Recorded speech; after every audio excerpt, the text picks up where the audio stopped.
get rolling. What I'd like to do is start with an introduction of each individual person. And Jerry Luco, you will start. Give us about a minute or so, and you can give us an introduction.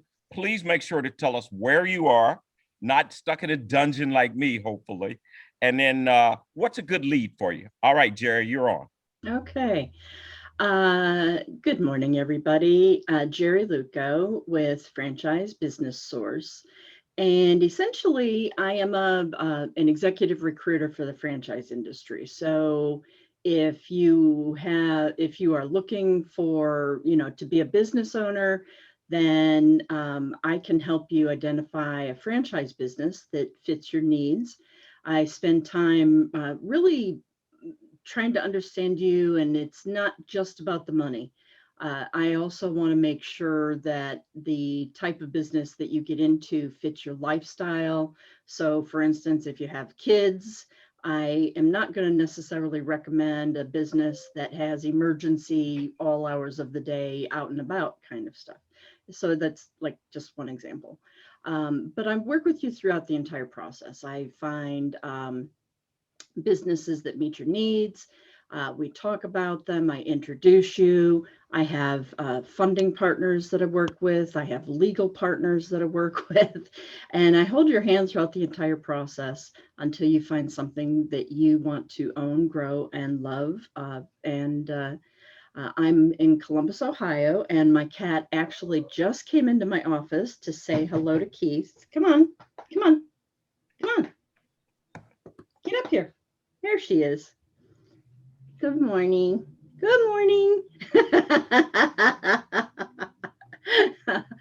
And that's my story. So I'll over to the next one, Keith. Thank you, Jerry. Adele, please.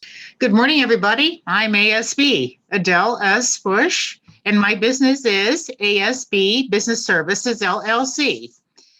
We do personalized, customized, and exclusive executive telephone outreach. We also do business research and prospect development.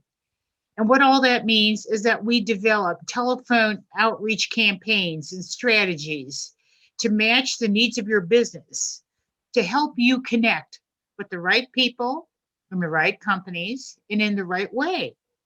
We do the research before we make the calls, so we can zero in on the right decision makers that are the best fit for your business. And that gives you the competitive advantage, because your competitors are still scratching their heads. Who do I call? What do I need to do? Well, we've already got you taken care of. And you've already made a couple of calls, and your competitor is still trying to figure out what to do. So this is how we can help businesses. We work business to business, and our calls always focus on relationships and business development, never telemarketing. And if you have a unique business and a unique need, I work very closely with Rhoda. We can help develop a good personalized phone script for your business, as well as some cold emails that you can send out ahead of time so we can introduce you properly. Adele Bush, ASB Business Services. Thank you, Adele. Alex Gray, please. Hi, my name is Alex Gray, and I'm coming to you from the northwest side of Indianapolis. And I primarily invest in what I hope are undervalued illiquid securities. Thank you, Alex. Alex keeps it short and sweet. Gerald Cowan, please. Hello, everybody. I'm wide awake today. Thank you. I'm not sure where I am, but I'm wide awake. I'm a lawyer. I'm near Indianapolis, Indiana. I've been doing this work for over 30 years.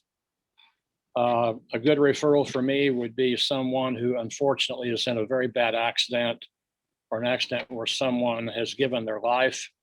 I will be sure that the family gets just due. There's a lot of considerations, and persons should be very careful in the lawyer they select. The ones on TV are not necessarily the best. I will say this, I also write wills and trusts, powers of attorney, living wills, and healthcare appointments. And it's a personal work that I do. It's non-business. It's one-on-one, and I do the best I can to stand beside and comfort people during times of uncertainty. And I can tell you this, when someone signs their will and their trust, their power of attorney and living will, they look up and say, Oh my gosh, I got it done. I feel so good. So if you want to feel really good, hire me. All right, Gerald. That's as good as it gets, buddy. Rhoda Israelov, please. Good morning, all from Indianapolis. Start over, huh? Yeah. Good morning from Indianapolis, and from Say It For You, my team and I write what you read when you go on our clients' websites. And so we've had the joy this very month of unveiling 2 new websites with all new content, and it was a very great process to help the owners, the business people, think through who they really are and how they want to be perceived. So it's like giving birth process almost.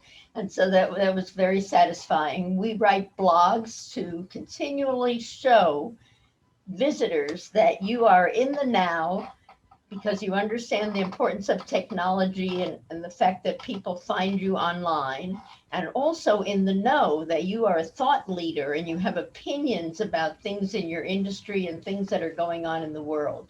So we, my team and I, are ghost writers, and hence the emblem of the ghost. And so we say it for you. Thank you so much. Mr. Jim Shepard. Good morning. I'm Jim Shepard, checking in from the northeast side of Indianapolis. I retired after spending 40 years in the printing and graphic arts business, and enjoying retirement and golf. So Yeah, it's tough to be at the top, Jim. I get that. No problem. Dr. Holliday will introduce herself a little later when she does her presentation. She is our speaker this morning. We've got a little bit of time. Do we have anybody that I would like to start getting at least once a week, a business related success? We're going to start talking about that. I need a business related success or something that you learned from business that may not have been a success, but you want to definitely share with people. So if somebody's got a business related success, I'd like to talk about that for a couple of minutes, just a couple of minutes, or something that you learned that you want to let the rest of us go, don't do this. So if we would, please. Rhoda, you got anything?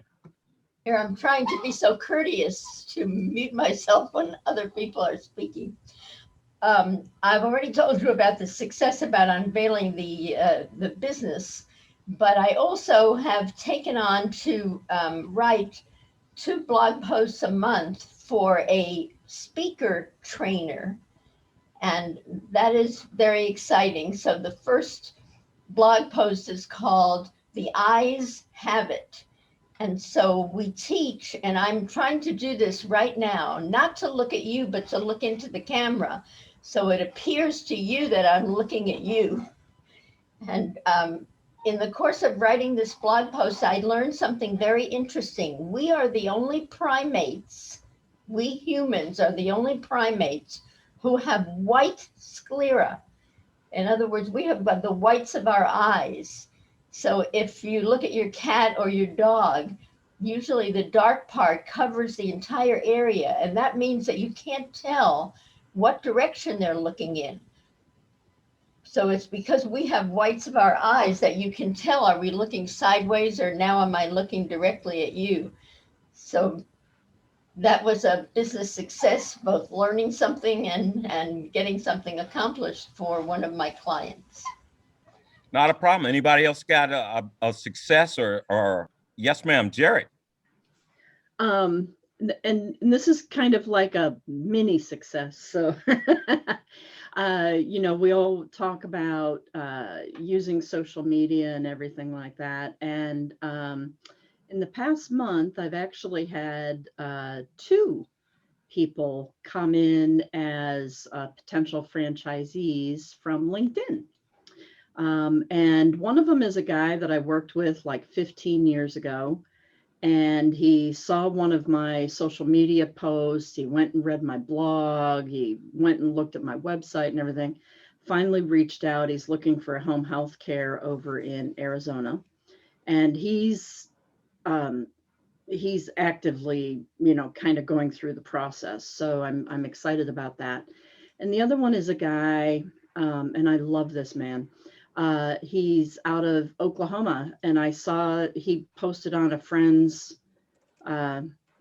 some sort of post, and I saw that he had the little open to work circle, and I reached out to him, and he was like, I am looking for, you know, I have considered owning a business. And so we're working through that process right now. And he's probably one of the nicest people I've met the entire time I've been doing this. So I love the fact that I'm starting to get some traction on LinkedIn as well as some of my other sources. So, yeah. Yeah, that social media thing, it's explosive when handled right, right? Just like any other thing, when handled right, it's kind of an interesting networking kind of process. Anyone else before we turn it over to Dr. Holliday? Yes, ma'am. Adele? You know, I had a unique opportunity recently. I had a professional trade association contact me. They're centered here in Columbus, and they had a problem with members that have dropped off, members that didn't renew or they just hadn't heard from in a while. So we got the project, and my assistant and I made a lot of phone calls. And we got them quite a few more renewals that they probably wouldn't have had if we hadn't made those phone calls. The members appreciated that personal touch, that we were concerned about them, that, you know, we wanted them to join. And it wasn't just about money, but it was about their professional development. And that's what we emphasized in the phone call. And they all consented to renew. So that's another area that we've learned that we can work with the professional trade associations for lapsed members.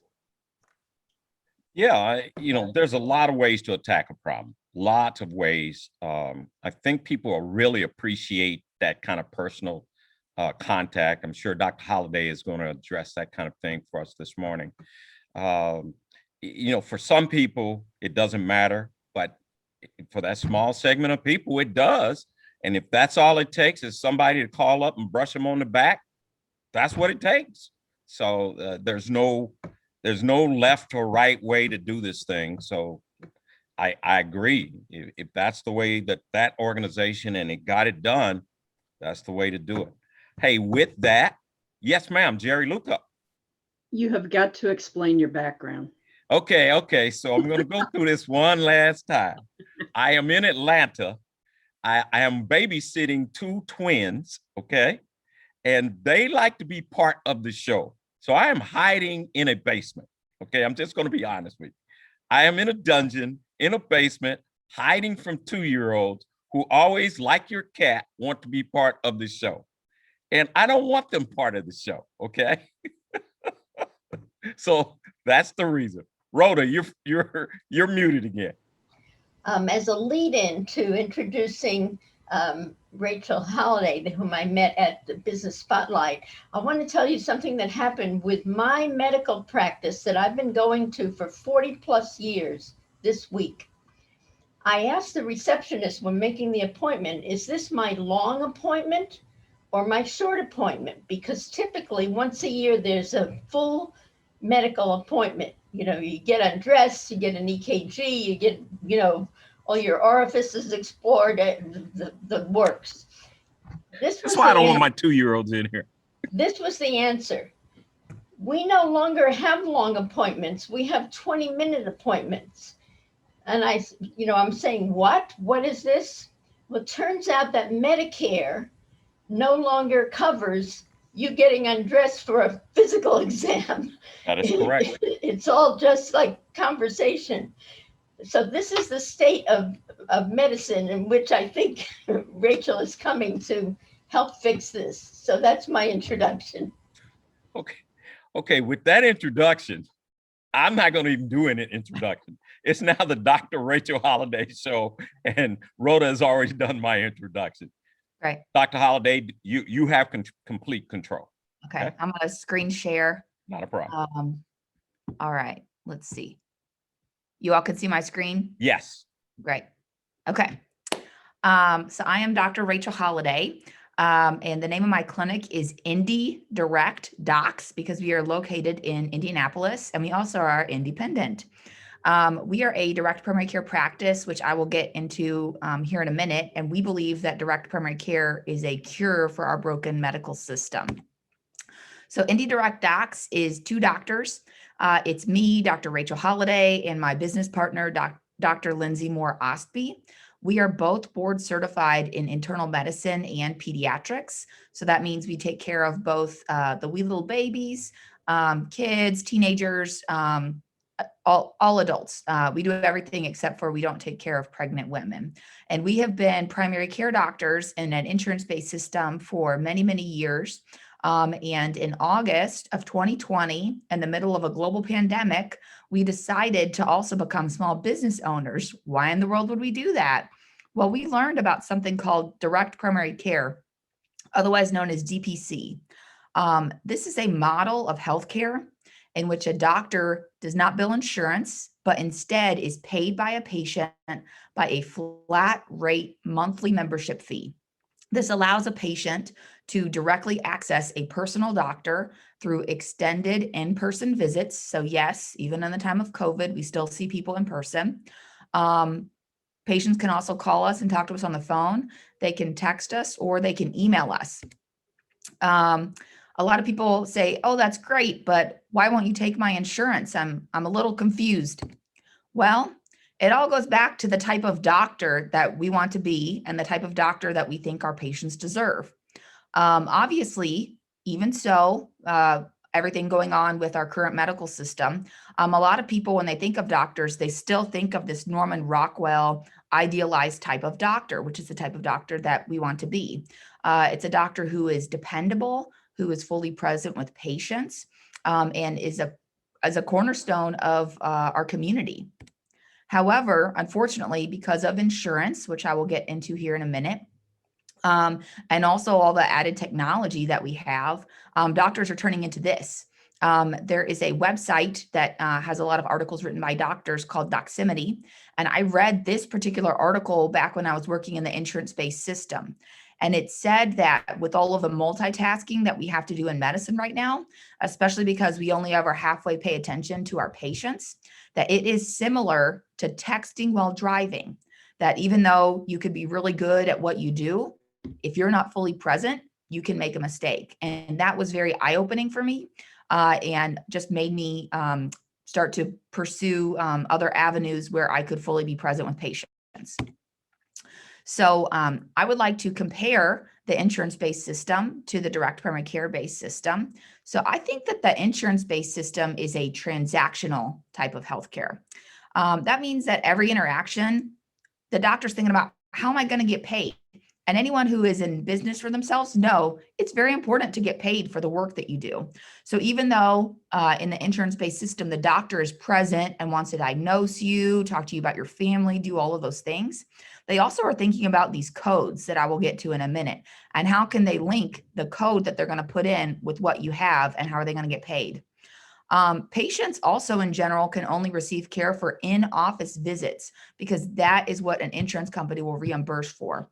Obviously, in the time of COVID, insurance companies have also started to reimburse for telehealth visits. However, they don't reimburse as much as they do for in-office visits.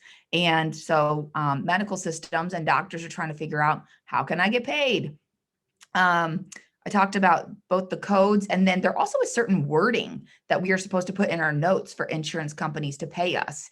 And if you don't put in the correct grammatical phrase that someone is looking for, even if technically what you're saying is exactly what they're looking for, then your claim will be rejected, and you will get a message and you'll have to go back and you'll have to addend your note to please, please, please pay me. Doctors are also double booking themselves pretty frequently.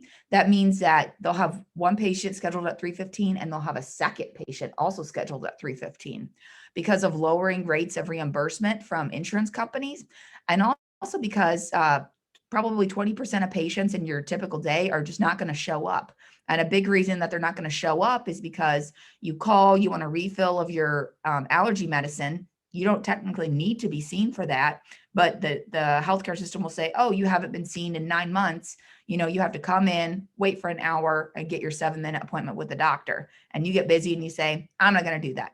And so then the doctor is trying to just make sure that they see enough patients to keep their lights on, to pay themselves and to pay their employees. So what about these codes? So there are codes, and there have been many, many different versions of these. We currently are on version 10, so they're called ICD-10 codes. And 2 of my favorite codes are burn due to water skis on fire initial encounter. Yes, in fact, there also is one that is burn due to water skis on fire subsequent encounter. I have never used this one. Bitten by a turtle is another one of my favorite ones. I also have never used that one. But what the insurance system will say is that these codes are very specific, and that's really what we want. However, when I go to look for codes that have to do with diabetes, it is incredibly hard to find the specific one that I want. So it just is another thing to distract me from actually doing patient care, is submitting these codes to the insurance company. Okay, so we talked about transactional healthcare. Let's talk about relational healthcare. That's what I think that direct primary care is. Direct primary care is an ongoing relationship with the same doctor. That's what you pay the monthly fee for. You pay the monthly fee because you expect to get the same doctor every time, and you also want to open up communication with that doctor. You want to not have to hoard all of your problems for that one yearly visit and then try and share everything as quickly as possible while the doctor is thinking about multiple different things. We do not have copays or additional fees. It's just that monthly membership visit, and I'll get to that in a minute. And there also is an ability to communicate with your doctor after hours and on weekends. So instead of getting a triage line, you would get your doctor. And then again, because patients have more time with us and they're not having to get as many things addressed as possible in that one visit that their insurance company will pay for a year, we can not only focus on sick care, we also can start to focus on wellness care once again. So what is covered by this monthly fee? Well, really excellent primary care is covered by the monthly fee. What is really excellent primary care? We do preventive medicine. So preventive medicine means that, we're talking to you about your diet and exercise and lifestyle. How do we prevent things like diabetes and high blood pressure? We also are making sure that you're staying up to date on your cancer screenings and that you also are staying up to date on all of your vaccines. We also do chronic care management. So that means that in the event that you do get high blood pressure or diabetes or have depression, we get you in, we talk to you about all of those things. We make sure you're on the right medicines. We make sure that you actually feel good on those medicines and are not having side effects from it. We also can do more urgent care than you can in the typical system because of time. And because since we're getting paid, regardless of how many times a patient sees us, we're not having to see 22 plus patients a day. And so we have more availability. So if you get sick and you want to be seen by your doctor that same day, we should have availability for you and you don't have to go to urgent care. Lastly, we do coordination of care.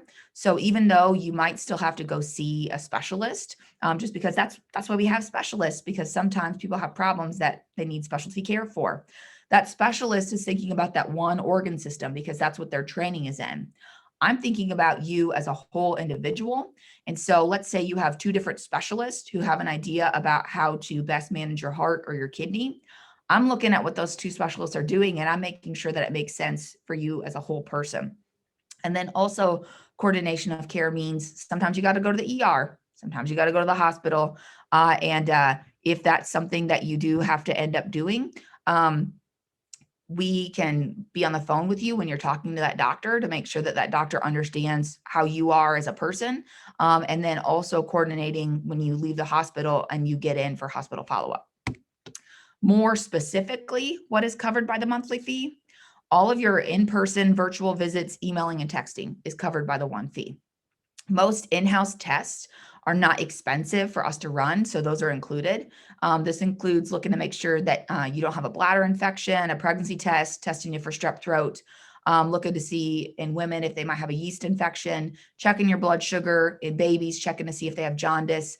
And then we can also do an in-house check to make sure, to see if you're anemic or not. Small procedures that don't cost us things to do, but the only cost is our time, are things that are also included. So that includes things like stitches, doing an EKG, draining an abscess, and then things that are like a biopsy, like a skin biopsy or a pap smear. The procedure itself you don't pay for, but we send those cells off to a pathologist to look at underneath a microscope, and you would pay for that. Okay, great. To put it another way, we're like Netflix for your doctor, in that you pay the monthly fee, and there may be months that you need to binge on your healthcare, and there may be other months that you have better things to do than to contact your doctor. However, in the event that you need us, we are there for you, and you can budget us in because you know exactly how much it's going to cost you. Other perks of being our patient, we have access to wholesale labs. So if you have insurance, you can use your insurance for everything except for our monthly membership fee. You can use your insurance for labs, for imaging, for meds, for all of that, okay? However, there are times that it might be cheaper for you just to pay cash for something. And also we have patients who don't have insurance.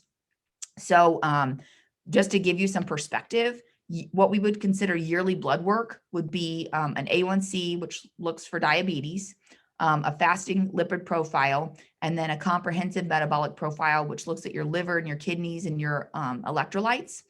We can get those three things for $15. More than happy to bill your insurance, but in general, I have multiple friends who have gotten this blood work done billing their insurance, and it costs them more to use their insurance than it would have just to have paid the $15. We also know the cheapest place in the city to get chest x-rays, CT scans, MRIs. Again, we're more than happy to send you to a place that will bill your insurance, but if you just wanted to pay $50 to get a chest x-ray, you could do that. And then we look at your medicines and how much money you're paying, and we try to figure out where the cheapest place in the city as far as pharmacies are concerned for you to get those meds filled. And there are times that we can actually order those meds through a wholesaler, and it's cheaper for us to do that. It just depends. Every situation is a little bit different. Other ways to think of direct primary care or DPC, some people call it blue collar concierge because we offer a concierge-like approach to medicine, but we are much more affordable. So for my particular practice, we do individuals and we do families. So our individual rate is $95 a month for the first member of a family. If you add a second member of a family, meaning you guys live in the same household and you do life together, it's $75 for that person. If you wanted to add a third, fourth, or fifth family member, it's $35 a month for each one of those people. And then just the last comment that I'll make is that we don't use our health insurance like actual insurance. Insurance is for emergencies. For my car insurance, I hope that I never, ever, ever, ever, ever have to use it. It's very important because you never know if you're going to get into a car accident, and so I pay it.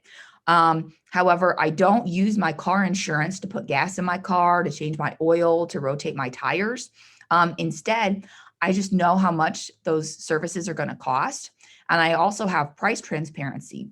So I can decide that I'm going to put gas in my car at the gas station that's by my house, even though it's a little bit more expensive, because it's convenient for me. However, it also is my choice and my prerogative if I want to drive 10 minutes away and use the gas station there because it's a little bit cheaper. It is my choice.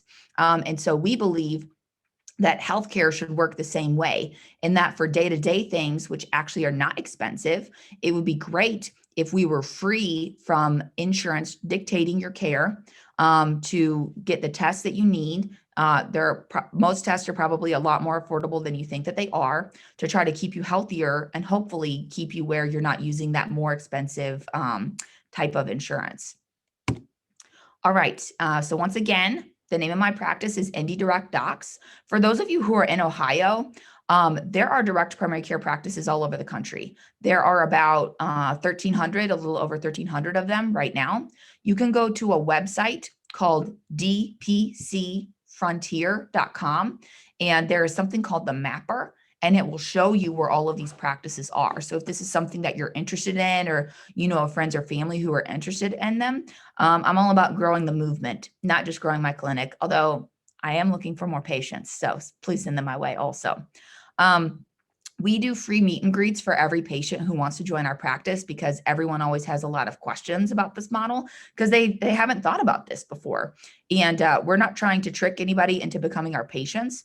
The nice thing about this model is that you actually would get to choose your doctor. You would get to meet us, ask your questions, see if you like us, and then become a member. So you can call us at 317-964-0014 during Monday through Friday, like a normal business hour time, like a 8 to 5. And we would either answer the phone or we'd call you back. You also could email us at info@indydirectdocs.com. And either me or Dr. Lindsay Moore are the ones who answer that. We also are on social media if you guys do that. And then our website also has a lot of info, and we keep a blog. So what questions do you guys have? Hey, Dr. Holliday, I'm going to be honest, had never thought about this as a concept before. And, this is a way to introduce it to me. Couple of things here. One, why isn't the model more prevalent? I mean, I'm trying to think to myself, there's no such thing as an original thought. If this is a good model, why is it other doctors and other organizations and other people haven't pursued this? Yeah. So a couple of thoughts. Can you on that. return the screen back to us? Oh, yeah. Okay. Thank you. Is that good? Okay. Thank you so much. Yeah, great question. So I would say that you're going to start seeing it moving in this direction. So to give you some perspective, there have been doctors who've been doing this type of healthcare for 8 to 10 years.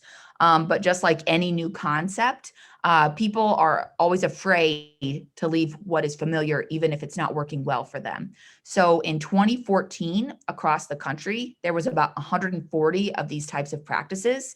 And like I just said, there are over 1,300 today and growing. So this is the shift that healthcare is going in. It's not just primary care doctors anymore who are moving in this direction. There are several specialists who are getting out of the insurance-based system and getting creative. There also are surgical centers that have either existed or are popping up that are transparent with their pricing, that have you pay for your surgery up front and are significantly cheaper. So to give you some perspective, there's a surgery center in Oklahoma known as the Surgery Center of Oklahoma, where you can have your gallbladder taken out for $6,500. If you had it taken out at a hospital that shall remain unnamed in Indianapolis and didn't bill your insurance, I was quoted $26,000 for a patient. And I was told that they refused to bring that price down. I also will let you all know that we are getting a surgery center, just like the Surgery Center of Oklahoma in Zionsville in September of 2021. That is called Wellbridge. They have not been really marketing this too much, but they discovered our clinic several months back. And we've been, just in talks about how when they open, if we have uninsured patients or we have patients with high deductibles, we would offer them as an option. And we're very excited about that. Yeah, my wife had her knee replaced one day, $90-something thousand. I was shocked. I threw my hands up and I thought something's wrong. I don't know what's wrong. I'm not a medical doctor. So one day, $90-something thousand. I got nothing. Anybody else got questions for the doc? How did you relate to Medicare patients and to chiropractic? What do you mean? Okay, well, let's take it one at a time.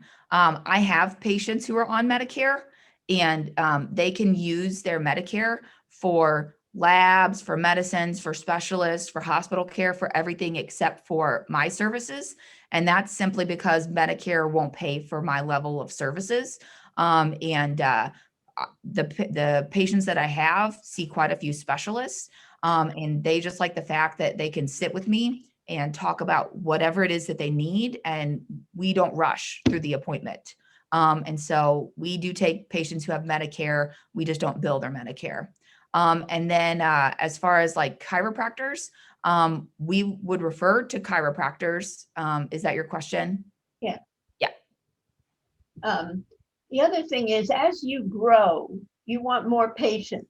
So is there a point at which you would not be able to spend all that time with me because you now have that many patients? In other words, isn't there going to be inevitably your success is going to mean less of what you just described?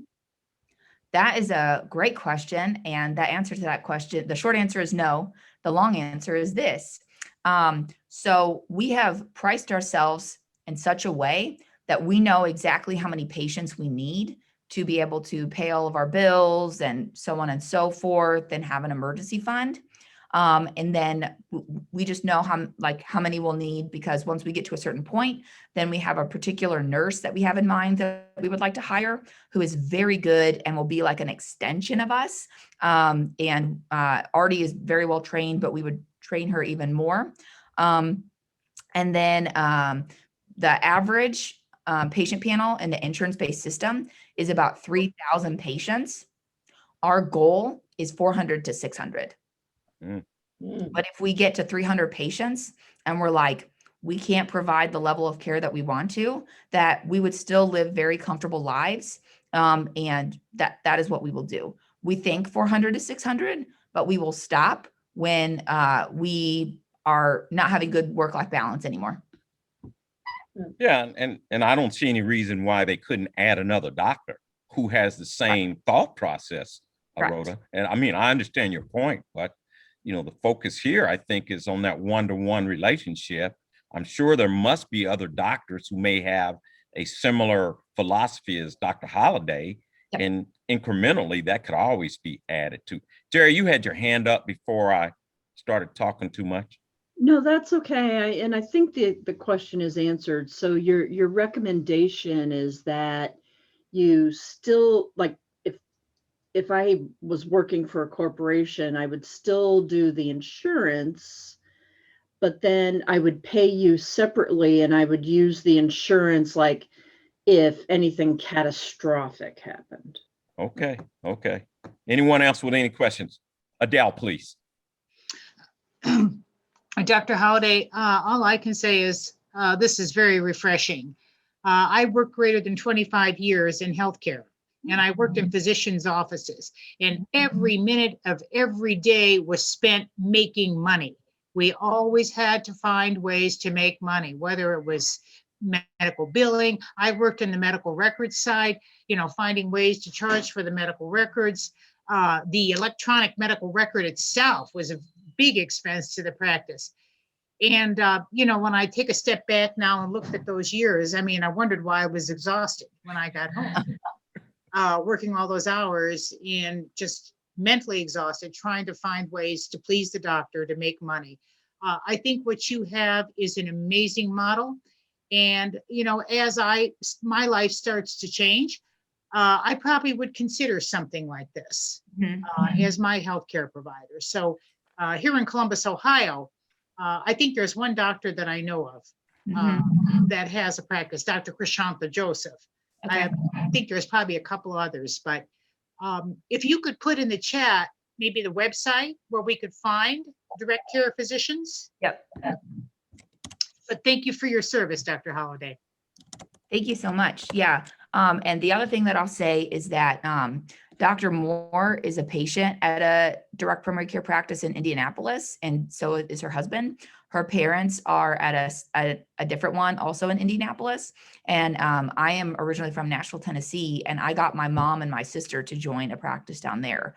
So we are very much believers in this model of care, and we want it for our family. Yeah, so did Alex. Dr. Holliday, I was kind of curious as to whether you're aware of somebody who has an OCDoc practice set up the same way. Like occupational medicine, is that what you're saying? Yeah. Yep. There is a direct primary care doctor who is in Crown Point, Indiana, and she did OCMED for 10 years and then is doing DPC, and she does acupuncture and other things like that too. So yeah. Yeah, just quick question. The monthly fee, would that qualify under being paid through an HSA? Yeah, so that's a good question. So there is nothing specifically laid out that either says that by the IRS that you can or you cannot use an HSA. So this is just kind of like a gray area.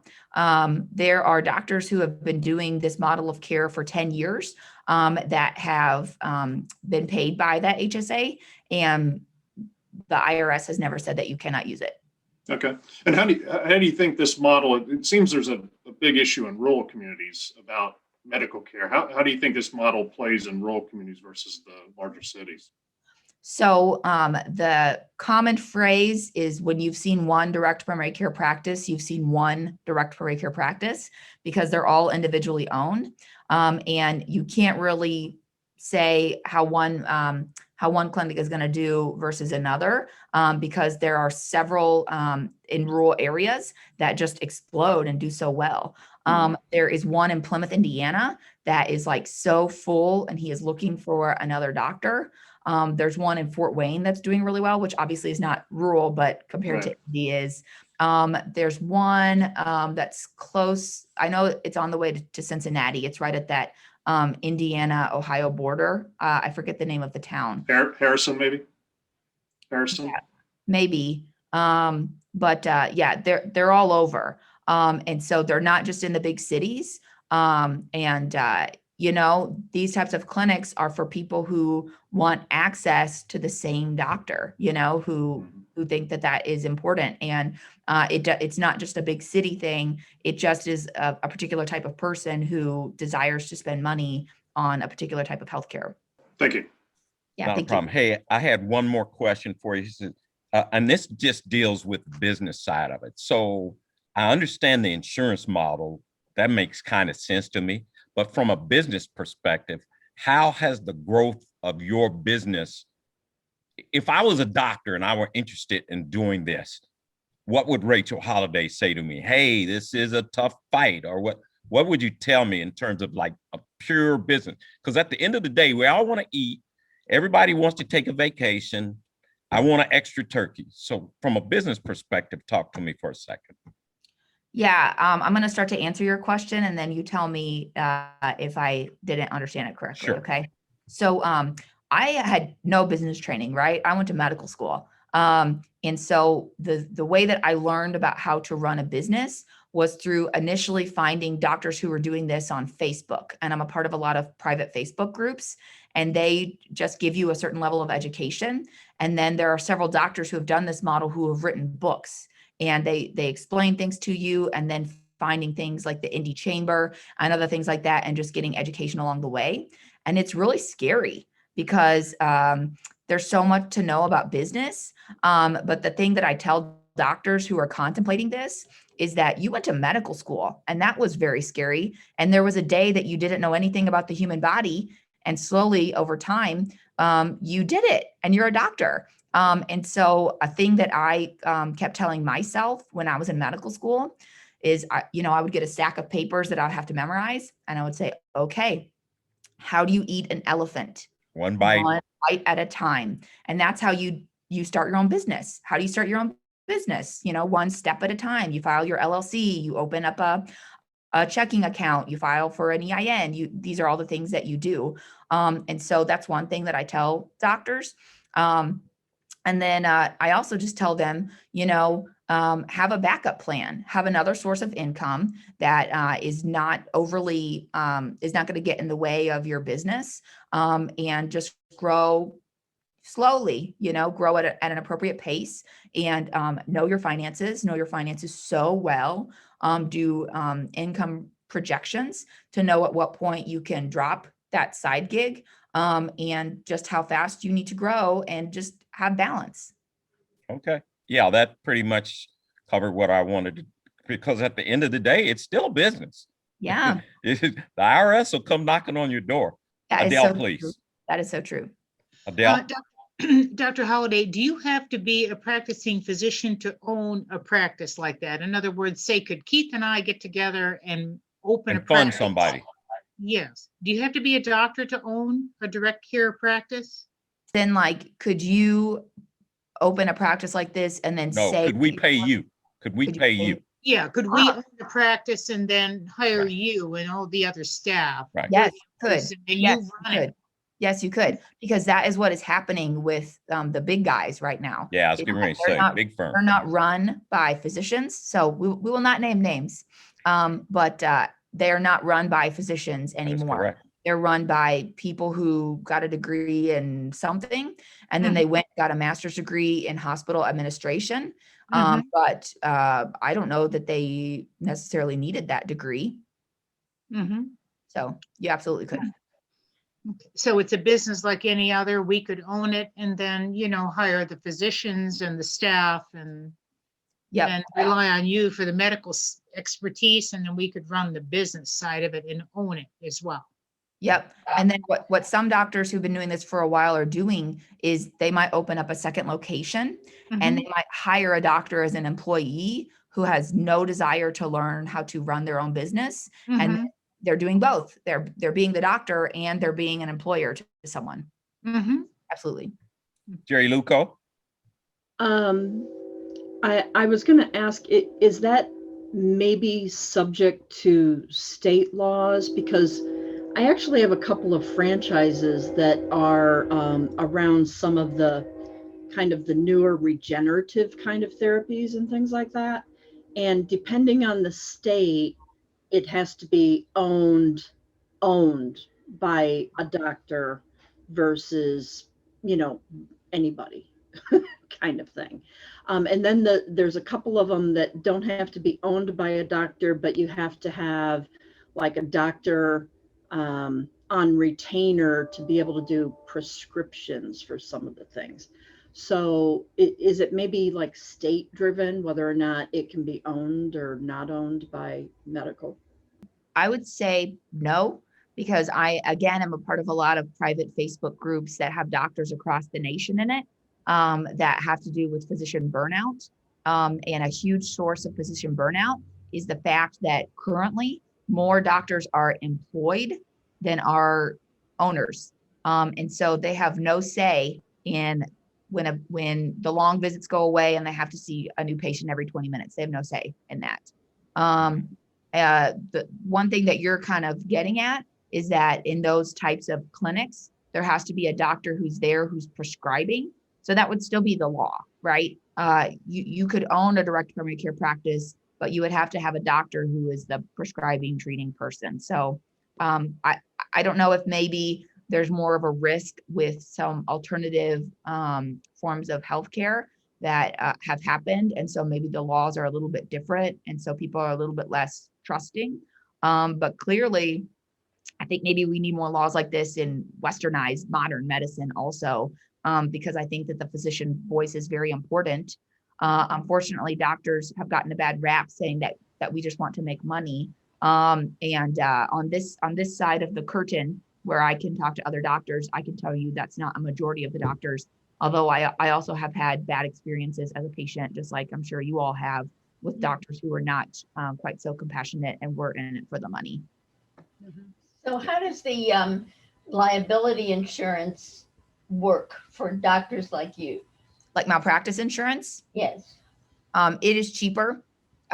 It's cheaper because my patient panel is smaller. And so the malpractice insurance company is not as afraid that I'm going to get sued.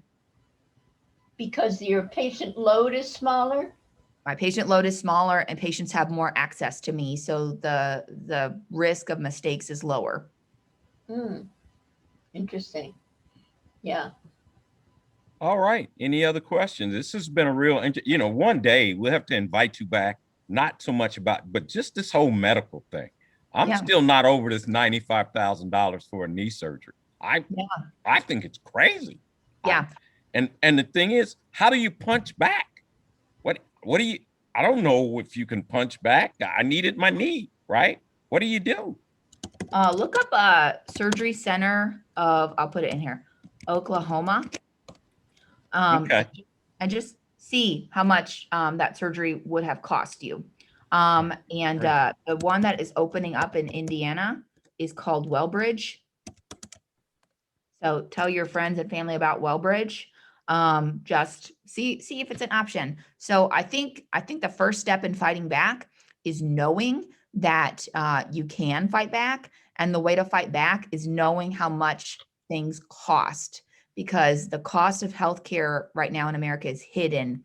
And amid all the crazy stuff that was happening in 2020, one bill that they were trying to get passed was price transparency in healthcare. So email your senators and your representatives and say, hey, I'm very interested in price transparency in healthcare. And just start asking people, when you're going to have a surgery, how much is that going to cost? And shop around, and it will be eye-opening, I think. Yeah, it was all covered by insurance, but I just thought it was crazy. Adele? You're muted, Adele. Just one last question, Dr. Holliday. We're in Columbus, Ohio. Only about 2.5, 3 hours from Indianapolis. Is there any way that we could cross the state line to be patients? Is there any restrictions on that? Yeah, there is, unfortunately, because I only have a license for the state of Indiana, so I am not allowed to practice medicine in any other state right now. Could we come over and be your patient? I think the law is that, I guess that you could for in-person visits, but then I couldn't do a virtual visit with you while you're in Ohio because of the law. Okay. Yeah. Very good. Yeah. I figured there was some stipulations. Yeah. Well, thank you. Yeah, I think it's silly. But I think in general, doctors who want to open up this type of practice are very similar to me and really value one-on-one time with patients. And so, yeah, if you're interested in this, I would very much encourage you to look up direct primary care near you. I know of 2 direct primary care doctors in Cincinnati, which I know is still a drive from you. But there's one in Mason, Ohio. So, north of Ohio. And she's very good. Her name is Isha Butler. Good. Thank you. Yeah, thank you so much. Okay, Tony? Yeah, so I'm assuming you're not bilingual, but is there a bilingual group that you know that practices in Indy? For which language? Spanish. Are you looking for a particular, do you have like a particular person in mind? I have a couple people in mind. Several of the families that were on my son's soccer team. Oh, really? Okay. Yeah. I am conversational in Spanish. Okay. I'm more than happy to talk to them to see if we feel like we're a good fit for one another. Okay. Otherwise, I am unaware and not familiar of anyone else who speaks Spanish and does direct primary care at this time in Indianapolis. That's kind of interesting. My daughter's down in Chattanooga now, and she does a lot of back and forth because she's one of the few people who can actually do both as a nurse. And you coming from Nashville, I'm like, there's not a lot of demand in Nashville. So how'd you end up picking that up? Spanish? Yeah. The summer between first and second year of medical school, you get 2 months off, just as a rule. And some people do research, some people just take a break. I went to language school in Guatemala and learned Spanish that way. I did an immersion program. And then when I came back, I was talking with my neighbors and I found out that they're from Honduras and that they teach medical Spanish. And so once or twice a week, I would talk with them and take lessons from them. And so I just kind of picked it up and then using it here and there in the hospital.